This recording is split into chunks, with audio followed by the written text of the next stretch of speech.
Night of Premier League action, and don't forget some of these games are still going on at the moment. There is just moments left in the Arsenal-Aston Villa game. Currently Arsenal 2, Aston Villa 1. In fact, Villa equalised. Arsenal went down the other end and scored their second goal just moments later. 0-0 between Bournemouth and Wolves. You know what's happened with Manchester City.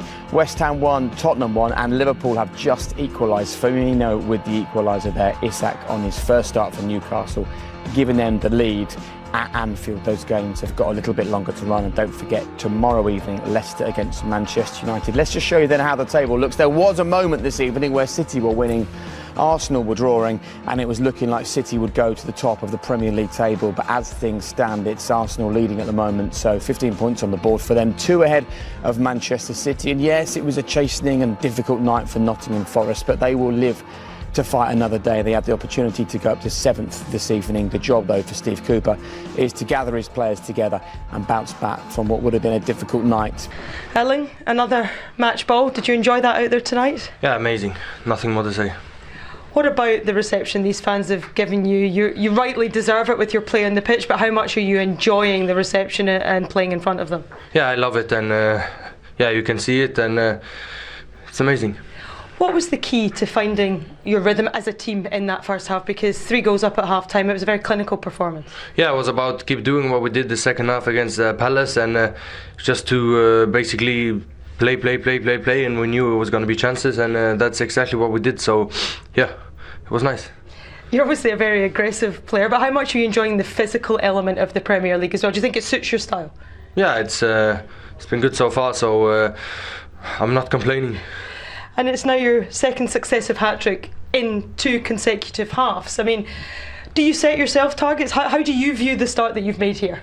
No, I try to listen as much as I can to Pep and to play with the boys, because it's amazing footballers, and without them I would not be able to score goals, you know. So it's about finding chemistry, it's about playing together, and to listen to Pep. That's the thing, there's such an array of attacking options within this team. It must be a joy to be in there, and you know the chances are going to come. Yeah, it's fantastic, and also that's why I came here. You can see we play so good, we find each other, and it will become even better, so it's going to be nice. In your eyes, do you feel the team is starting to find some momentum, given the performance out there today, going into a really busy and important period? Yeah, it's important to keep going, you know. It's going to be a lot of games, so it's important to keep going, and to enjoy as much as we can, because in the end we have to win games. Well done today, thank you. If you knew it was going to be a tough game, how do you reflect on that one tonight? Well, I have to say, first and foremost, they're an incredible team, and you have to be more than perfect to succeed against them. But at the same time, I thought that we were naive with the goals that we give away in the first half, which then made it an even tougher task than what it was at the start. We've first and third goals are from set pieces. Another third one was a second and third phase, and the second goal we're trying to build up, and we've made a couple of errors in letting them get into our box too easy. And so not only do you have to play really, really well, you have to make sure you don't give away really soft goals, and that's what we've done. And then half time I just asked the boys not to give up and to stick together, and to there was no ranting and raving. It was just about show character, and we didn't give up in the game. We kept going, and but again, goals second half that we look at them thinking we can do so much better with, and a massive learning curve in the game is just how ruthless the league is, and particularly these teams right at the top. They're brilliant. So tough night. Supporters were amazing. Thank you to them. They never gave up either, and what we've got to make sure now is that we draw a line under it quickly. It won't define us. I'll make sure of that. That's my responsibility, and we get ready now for a game at home on Saturday. Is that the thing, the realisation, you mentioned they're a special team, you're up against some special players, that you won't face that every week. You've said it there, you won't let it define your season. No, and to be honest, I'm glad the game's out the way, because this is the, maybe with one or two others, Liverpool, etc., away from home is the toughest challenge, as we said beforehand, that you'll face. So, they are brilliant, no doubt about that. We needed to be perfect and to get something in the game, including a good performance, and we weren't, and they punished us for that. You managed like that, then that's just fine. Yeah. His outcome, he's there to score goals, and if he gets himself in them positions, he'll continue to do that. And yeah, it was a remarkable effort from him tonight, and the team as well. The team performance was outstanding. What I really want to do is try and work out from all three of you, right? If you're now an opposition defender, manager, player, doesn't matter your position, watching that tonight, how do you work out how to stop him from doing that against you? I don't think you stop him. I think you have to stop the supply line. I think that's equally as important. It's when them players decide to turn up and decide the game. You don't stop them. That's why they're world class. But in regards to the chances he's getting, can you nullify them? Because again, he's not doing anything glamorous in regards to his finishing. It's just the positions he's picking up. So as a defender, you'd think, well, when the ball goes in the box, where is he? It may not look like a great position on paper, but where is he? And if I'm tight to him, the ball seems to fall to him. So you're going to have a chance of clearing it. Yeah, I think, a big part of it is concentration, tight to your man, and try your best to stop him. Like Joleon said, the chances that Man City create is there. If you can stop that supply, you got half a chance. But I think many teams have tried to stop Man City's supply of chances created, and it's not many teams have been successful. So it's a tough task. But I think Forest at the end of the day have to put this one to bed as soon as possible and focus on the next game. No, I would agree. I think it's difficult. As Joleon says there, you've got to stop the supply. And it's so difficult to do that against a Manchester City team that dominate possession the way that they do. You go out and press one, they pop it off to the next one, there's another man free. They have 2 or 3 players in spaces all of the time. And if you don't cut off that supply, you have a man like Haaland in the box who just dominates that 6-yard box, and he proves that today. And he does dominate it. I mean, he just literally deals in goals, doesn't he? In that first half, he only touched the ball 12 times, 6 in the box. 3 times it went into the back of the net. His efficient rate is outstanding. Like he said, he just seems to know where this ball's going to fall, and I think it was one of the chances for Alvarez. The Alvarez goal as well, he's in the right areas if there is any spillages, but here you could just see the strength. He's just holding off Worrell there, and I think it was Salah on the weekend that went with the outside of his left and missed a similar opportunity, but he's just found the net, and he just seemed to do that all night. It's the way he pulled Worrell away, didn't he? To create that space, to give himself that space to get that chance. But here where he presses the goalkeeper, just forces Forest into making mistakes, and then he's alive again for the ricochet that just falls to him, and he just puts it away. But he's always alive. He's always alive inside the box, and good goal scorers are alive in the box, and he's proved that tonight. Not just tonight, he's proved that since he's joined the Premier League. We was all wondering, would he get off to a good start, and he has. He's flying. I would assume it's a better start than he anticipated. But if you look at all of his chances, he's the first one to react to this next pass. Is it coming to me? No. Oh, well, I'm going to get back inside the width for the post. And here, he's the first one to react, and he's up in the air before anyone's even close to reacting. So it must be a natural instinct that he has that defenders don't have, and not many strikers have, in my opinion. Well, let's just talk about how much of an impact he's had, how quickly. I mean, we can have a look there. His first 5 games, the most Premier League goals scored, and look at the list, the players that he's ahead of. Nice to see Timu Pukki there. Did you expect him to have this much of an impact this quickly? He had a big reputation, big price tag, but this is still quite something. I think, everyone saw what he did at Dortmund. Could he replicate that in the Premier League? That was the big question mark. To be honest, I thought it was going to take more time to settle. Watched him in the Community Shield. I feel like what we knew about him coming into the league is he's a goal scorer, just a natural goal scorer. You can see with his movement how good he is in the box. And what we know about Manchester City is they create chances. So if you put the two together, it marries up really well, and he's proved it. The chances that have fallen to him, they look easy, as we spoke about before. But you've got to be in the right place at the right time, and he anticipates those spaces. He anticipates to get into there before anybody else, before defenders, before his teammates. And that's why he's successful here at the moment. And look, you can talk about stopping the supply line, or you can talk about stopping him. But if you do that, then they've got players like Cancelo that can go and score goals like this. I mean, it's the impossible conundrum for the opposition at the moment. Yeah, he doesn't score simple goals, does he? I think he's one of the most exciting fullbacks in world football, if not the most exciting. Yes, we're lucky to have some exceptional talent in fullback areas in England, and English as well, but Cancelo, for me, he finds himself 1v1 in attacking areas so many times, and he's so comfortable in possession. So if he was English, he would be right up there in terms of our comparisons to Trent and Reece James.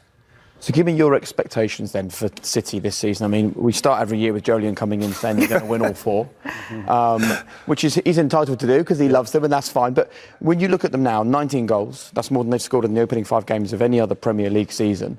What can they do this season, do you both think?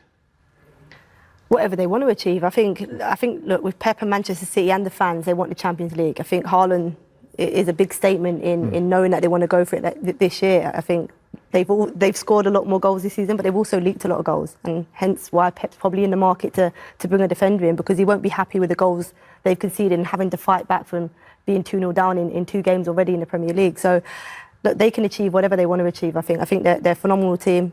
I think they're outright winners of the Premier League, and I know Arsenal are sitting pretty at the moment, but I just can't see anybody, being better than Manchester City this year. Champions League is now their moment. Yeah, that's the holy grail for Man City. They've tried season after season, not quite got there, but the addition of Haaland could be the difference. We'll see how they get on, but they're going to be a force to be reckoned with. That's for certain. And I think in the Premier League as well, you look at the usual challenges in the likes of Liverpool, maybe Chelsea. They haven't quite clicked into gear yet. So obviously Man City is flying. Arsenal's doing very, very well. So it's going to be interesting to see how that plans out. But Champions League is definitely the one that they need in the cabinet. You feel that keeping Haaland fit is actually key, and he's going to get a nice break over the winter. But obviously, he did have injury issues in Germany as well. Would you be tempted to rotate him a little bit when the opportunity allows? We thought that might happen tonight, didn't we? Yeah, I think you can look at that. I think if, say, in the Champions League, if they've got 10 points after 4 games, 12 points possibly, I think then there may be a rotation policy in place in regards to Haaland. But whilst he's scoring goals, strikers know when they're hot, why would you take them out? I know City score goals in numbers, but in regards to Haaland, if he's fearful, like with no defender looking forward to playing against him, there'll be no one thinking, I'm going to stop him today, because there's so many chances that City create and he puts them away. It makes it easier though when you have a player like Alvarez as something of a backup to him, and he comes in tonight, makes his first start for Manchester City and gets 2 goals. It's a great start. You can see Pep here, giving him some instructions as they come out of the half, and it looked like he took what Pep's saying here on board, because straight away you started to see these runs beyond the back line, and you can see him here where he's highlighted, and he just runs beyond, and Mahrez with a beautiful pass through, and this finish is good, hard and low, right at the keeper's feet, and difficult for the keeper to save, but he did this continuously throughout the second half, and we heard Joleon say that compared him to the work rate of Tevez and the finishing of Aguero, and he proved that with both of his goals today he can finish. There was a great moment towards the end, actually, wasn't there, where we saw him running, tracking back, putting in tackles. He'll get the plaudits for his finishing like this and for his effort going forwards. But again, if you don't work hard in this team, you don't play in this team. Oh, definitely, and that's an outstanding finish with his so-called weaker foot, and he hit the post, remember, as well. So he could have possibly had a hat-trick, but yeah, we shouldn't be surprised by the talent that he has. But yeah, the work rate that he's put in tonight and showcased, I don't think if there is a period where Haaland's missing, I don't think they'll stutter. You've seen the efforts he's made there, edge of the box. They were defending a free kick, and he's eating up the ground to get into the box to get onto the end of that. So he's determined. He wants to score goals, and he's proved that. And as you said, it was a great finish. Now, Wes, do you remember the last time Forest conceded 6 goals in a league game? No, remind me. I think it was against Ipswich. Right. I think you might have started the game. Yeah, I wiped out. Do you remember it? Out of the memory. What I was going to say. He's on the Premier League since then. No, we know that. We know that. But look, you know what it feels like to be on the receiving end of a scoreline like this. How hard is it going to be for Steve to do what he needs to do and get those players going again? Yeah, Steve would have gone into this game knowing if they got anything out of it, it would have been a bonus. When you look at the fixtures throughout the season, the Man City is the top 6 teams.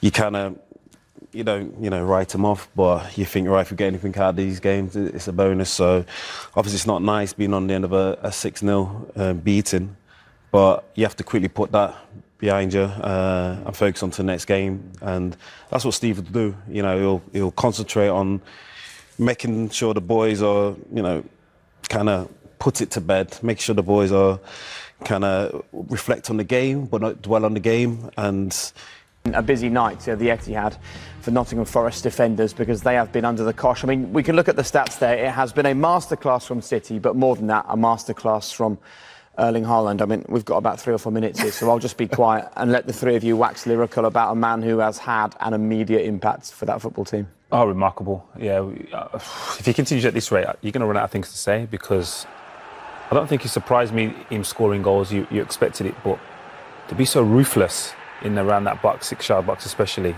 3 one-time finishes, all with different surfaces.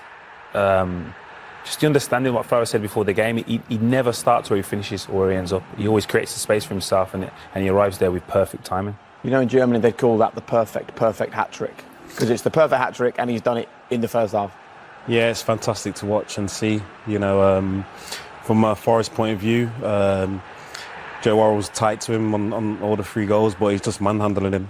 You know, he can't get close, can't do nothing to stop it, and yeah, Haaland's gobbling up all the chances that's presented to him, and I don't know how many touches he's had in the half, but he scored with every touch, it seems like, so it's incredible to see. I'm just thinking about Farah, to the number of times we've had players arrive in the Premier League and we keep making excuses for the fact they've joined a new league and it takes a while to get to grips with it. I mean, this man makes a mockery of every conversation we've ever had like that. He does, and for those reasons we spoke about before the game, he's a player that wants to score goals. He's hungry for goals, and he does his work in the right area where he's going to get himself chances. This isn't by accident that he scores so many goals with one touch inside that 6-yard box. He works for those moments. He's always alive inside the box, and you've seen from all 3 of the goals that he's got in his first half, he doesn't stop moving. He's pulling defenders away to leave himself that little bit of a space that he wants to end up in, and then tucks them away. He's been a handful, you know, all evening for this Forest backline. Yeah, if he can continue this form, he's going to go down as one of the greatest and obviously rival any records that are up there at the moment in time. But because his understanding, I don't know if he's been taught that or he's naturally gifted with that understanding of positioning, because he always seems to be in the right areas. Even if the chance doesn't quite fall there, he's where it's dangerous for the defenders to mark. You know what I love? He's had 12 touches in the whole half, 6 in the box, 3 in the back of the net. I mean, that is doing your work and doing your work well, isn't it? Right, we're going to take a very quick break. When we come back, though, we are going to focus on the second half. And what on earth did Nottingham Forest do here? I mean, surely it really